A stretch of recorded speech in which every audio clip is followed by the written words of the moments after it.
Hi hello ನಮಸ್ಕಾರ ಚಾನಲ್ಗೆ ಸ್ವಾಗತ.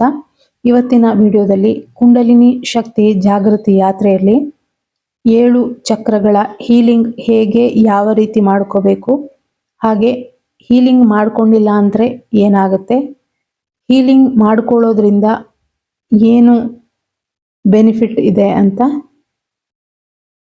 ಈ ವಿಡಿಯೋದಲ್ಲಿ ನೋಡೋಣ. ವಿಡಿಯೋ ಕೊನೆ ತನಕ ನೋಡಿ. ಜೀವನದಲ್ಲಿ ನಾವು ಕಾಣದ ಒಂದು ಶಕ್ತಿ ಇದೆ, ಅದೇ ಶಕ್ತಿಯೇ ಆ ಕುಂಡಲಿನಿ ಶಕ್ತಿ.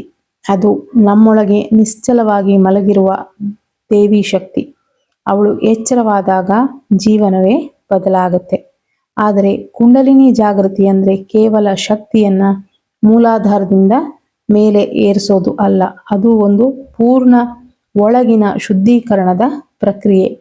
ಈ ಪ್ರಕ್ರಿಯೆಯಲ್ಲಿ ಮುಖ್ಯ ಪಾತ್ರ ವಹಿಸೋದು ನಮ್ಮ ದೇಹದ ಸೂಕ್ಷ್ಮ ಎನರ್ಜಿ ಪಾಯಿಂಟ್ಗಳು ಅಥವಾ 7 ಚಕ್ರಗಳು. ಹೀಲಿಂಗ್ ಮಾಡೋದು ಯಾಕೆ ಮುಖ್ಯ ಅಂತ ನೋಡೋದಾದ್ರೆ, ಒಂದು, ನೆಗೆಟಿವ್ ಎನರ್ಜಿ ರಿಲೀಸ್ ಆಗೋದಿಕ್ಕೆ. ನಮ್ಮೊಳಗೆ ತುಂಬಿಕೊಂಡಿರುವ ದುಃಖ, ಕೋಪ, ಭಯ ಇವೆಲ್ಲ ಎನರ್ಜಿ ಬ್ಲಾಕ್ ಆಗಿರುತ್ತೆ. ಹೀಲಿಂಗ್ ಮಾಡಿದಾಗ ಅದು ನಿಧಾನವಾಗಿ ರಿಲೀಸ್ ಆಗುತ್ತೆ. ಎರಡನೇದು, ಮನಸ್ಸಿನ ಶಾಂತಿ ಮತ್ತು ಮೆಂಟಲ್ ಪೀಸ್ ಮತ್ತು ಓವರ್ ಥಿಂಕಿಂಗ್, ಅಶಾಂತಿ, ಸ್ಟ್ರೆಸ್ಸು ಇದೆಲ್ಲ ಕಡಿಮೆ ಆಗುತ್ತೆ. ಹೀಲಿಂಗ್ ಮಾಡೋದ್ರಿಂದ ಮನಸ್ಸು ಕಾಮ್ ಆಗುತ್ತೆ ಮತ್ತು ಸ್ಥಿರವಾಗುತ್ತೆ. ಮೂರನೇದು, 7 ಚಕ್ರಗಳು ಸರಿಯಾಗಿ ಬ್ಯಾಲೆನ್ಸ್ ಆಗಿ ಕೆಲಸ ಮಾಡಿದಾಗ ಲೈಫು ಸ್ಮೂತ್ ಆಗಿ ಹೋಗುತ್ತೆ. ಡಿಸಿಷನ್ ಮೇಕಿಂಗು, ಭಾವನೆಗಳು ಮತ್ತು ಕ್ಲಾರಿಟಿ ಇಂಪ್ರೂವ್ ಆಗುತ್ತೆ. ನಾಲ್ಕನೇದು, ಎನರ್ಜಿ ಫ್ಲೋ ಸರಿಯಾದಾಗ ಬಾಡಿ ನ್ಯಾಚುರಲಿ ಹೀಲ್ ಆಗುತ್ತೆ. ಹಾಗೆಯೇ ರೋಗ ನಿರೋಧಕ ಶಕ್ತಿ, ಇಮ್ಯುನಿಟಿ ಇಂಪ್ರೂವ್ ಆಗುತ್ತೆ. ಐದನೇದು, ಎಮೋಷನಲ್ ಸ್ಟೆಬಿಲಿಟಿ ಬರುತ್ತೆ. ಮೂಡ್ ಸ್ವಿಂಗ್ಸು, ಅಟ್ಯಾಚ್ಮೆಂಟು, ಇನ್ಸೆಕ್ಯೂರಿಟಿ ಕಡಿಮೆ ಆಗುತ್ತೆ. ನೀವು ಎಮೋಷ್ನಲಿ ಸ್ಟ್ರಾಂಗ್ ಆಗ್ತೀರಾ. ಆರನೇದು, ಸೆಲ್ಫ್ ಅವೇರ್ನೆಸ್ಸು, ಸ್ವ ಜಾಗೃತಿ ಹೆಚ್ಚಾಗುತ್ತೆ. ನೀವು ನಿಮ್ಮನ್ನೇ ಚೆನ್ನಾಗಿ ಅರ್ಥ ಮಾಡ್ಕೊಳ್ತಾ ಇರ್ತೀರಿ. ಇನ್ನರ್ ಜರ್ನಿ ಗ್ರೋತ್ ಆಗುತ್ತೆ. ಏಳನೇದು, ಪಾಸಿಟಿವ್ ಎನರ್ಜಿ ಅಟ್ರಾಕ್ಟ್ ಆಗುತ್ತೆ. ಹೀಲಿಂಗ್ ಮಾಡಿದಂತೆ ನಿಮ್ಮ ವೈಬ್ರೇಷನ್ನು ಚೇಂಜ್ ಆಗುತ್ತೆ. ಜೀವನದಲ್ಲಿ ಒಳ್ಳೊಳ್ಳೆ ಘಟನೆಗಳು ನಡೆಯೋದಕ್ಕೆ ಪ್ರಾರಂಭವಾಗುತ್ತೆ. ಹೀಲಿಂಗ್ ಮಾಡದೇ ಇದ್ರೆ ಏನಾಗುತ್ತೆ ಅಂತ ನೋಡೋದಾದ್ರೆ, ಒಂದು, ಎನರ್ಜಿ ಬ್ಲಾಕೇಜ್ ಹೆಚ್ಚಾಗುತ್ತೆ. ನೆಗೆಟಿವ್ ಎಮೋಷನ್ಸು ಬಾಡಿಯಲ್ಲಿ ಸ್ಟೋರ್ ಆಗಿ ಅದು ಬ್ಲಾಕ್ ಉಂಟಾಗುತ್ತೆ. ಎರಡನೇದು, ಸ್ಟ್ರೆಸ್ ಮತ್ತು ಆಂಗ್ಸೈಟಿ ಹೆಚ್ಚಾಗುತ್ತೆ. ಮನಸ್ಸು ಯಾವಾಗಲೂ ರೆಸ್ಟ್ಲೆಸ್ ಆಗಿರುತ್ತೆ. ಮೂರನೇದು, ಓವರ್ ಥಿಂಕಿಂಗ್ ಮತ್ತು ಕನ್ಫ್ಯೂಷನ್, ಕ್ಲಿಯರ್ ಡಿಸಿಷನ್ ತಗೊಳ್ಳೋದು ಕಷ್ಟ ಆಗುತ್ತೆ. ನಾಲ್ಕನೇದು, ಹಳೆಯ ನೋವುಗಳು ಪದೇ ಪದೇ ಕಾಡುವುದು. ಮೊದಲು ಅನುಭವಿಸಿದ ನೋವು ಮರೆಯಲು ಕಷ್ಟವಾಗುತ್ತೆ. ಸೇಮ್ ಪ್ಯಾಟರ್ನ್ ರಿಪೀಟ್ ಆಗ್ತಾ ಇರುತ್ತೆ. ಐದನೇದು, ಎನರ್ಜಿ ಇಂಬ್ಯಾಲೆನ್ಸ್ ಆಗೋ ಕಾರಣ ದೇಹದ ಪ್ರಾಬ್ಲಮ್ಗಳು ಸ್ಲೋಲಿ ಡೆವಲಪ್ ಆಗುತ್ತೆ. ಆರನೇದು, ಲೋ ಕಾನ್ಫಿಡೆನ್ಸ್ ಮತ್ತು ಭಯ, ಸೆಲ್ಫ್ ಡೌಟು, ಅಸುರಕ್ಷತಾ ಭಾವನೆ ಹೆಚ್ಚಾಗುತ್ತೆ. ಏಳನೇದು, ಜೀವನ ಸ್ಟಕ್ ಅಂತ ಅನಿಸ್ಬೋದು. ಏನು ಪ್ರೋಗ್ರೆಸ್ ಇಲ್ಲ ಲೈಫಲ್ಲಿ ಅನ್ನಿಸುವ ಫೀಲಿಂಗ್ ಬರುತ್ತೆ. ಒಳ್ಳೊಳ್ಳೆ ಅವಕಾಶಗಳು ಮಿಸ್ ಆಗುತ್ತೆ.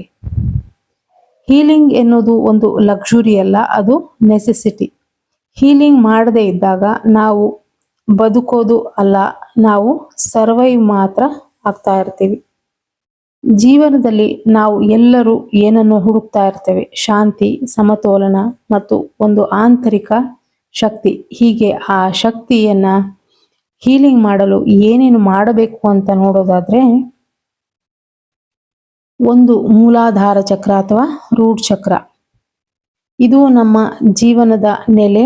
ಭಯ, ಅಸ್ಥಿರತೆ, ಹಣದ ಸಮಸ್ಯೆ ಇವೆಲ್ಲ ಇಲ್ಲಿ ಬ್ಲಾಕ್ ಆಗಿರುತ್ತೆ.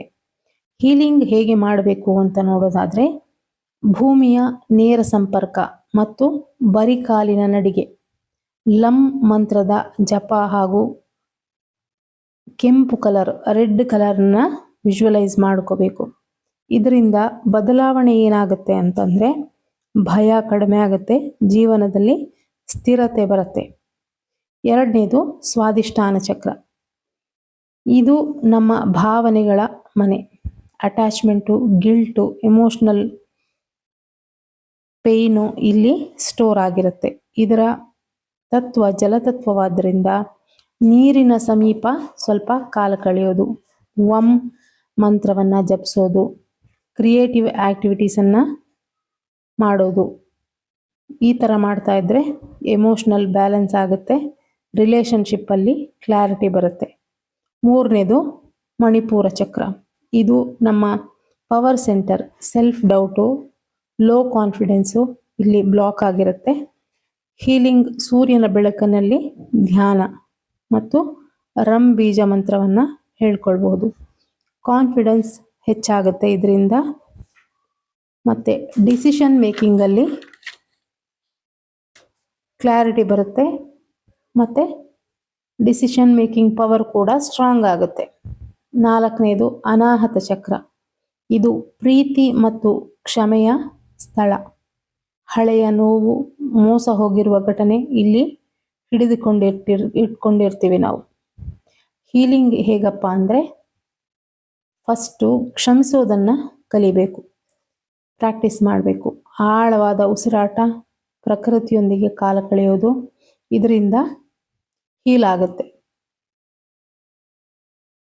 ಇದರಿಂದ ಬದಲಾವಣೆ ಏನು ಬರುತ್ತಪ್ಪ ಅಂದರೆ ಪ್ರೀತಿ, ಕರುಣೆ ಫ್ಲೋ ಆಗುತ್ತೆ, ಇನ್ನರ್ ಪೀಸ್ ಜಾಸ್ತಿ ಆಗುತ್ತೆ.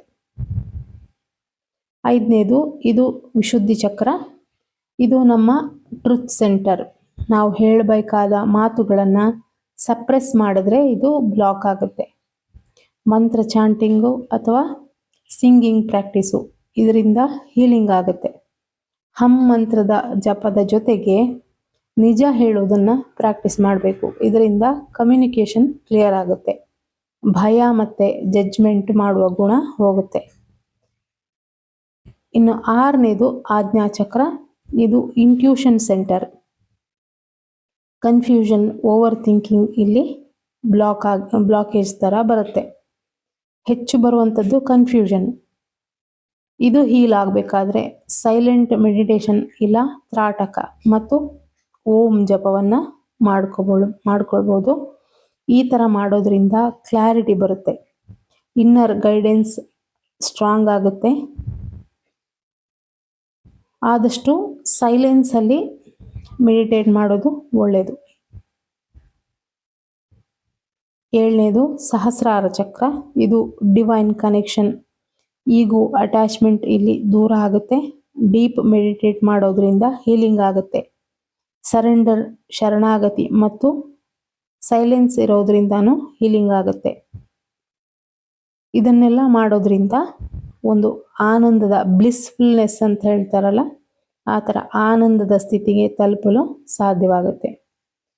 ಕುಂಡಲಿನಿ ಶಕ್ತಿ ಜಾಗೃತಿ ಅನ್ನೋದು ಒಂದು ಪವಿತ್ರ ಯಾತ್ರೆ. ಅದು ಶಾರ್ಟ್ಕಟ್ ಇಲ್ಲ ಇದಕ್ಕೆ. ಕೆಳಗಿನ 2 ಚಕ್ರಗಳಿಗೆ ತುಂಬ ಹೀಲಿಂಗ್ ಕೊಡಬಾರ್ದು. ಕುಂಡಲಿನಿ ಜಾಗೃತಿ ಅಂದರೆ ಹೊರಗಿನ ಶಕ್ತಿ ಪಡೆಯೋದು ಅಲ್ಲ, ಅದು ನಮ್ಮ ಒಳಗಿನ ದೈವಿ ಶಕ್ತಿಯನ್ನು ಎಚ್ಚರಿಸೋದು ಅಂತ ಹೇಳ್ತಾ ಮುಂದಿನ ವಿಡಿಯೋದಲ್ಲಿ ಸಿಗ್ತೀನಿ. Thank you for watching.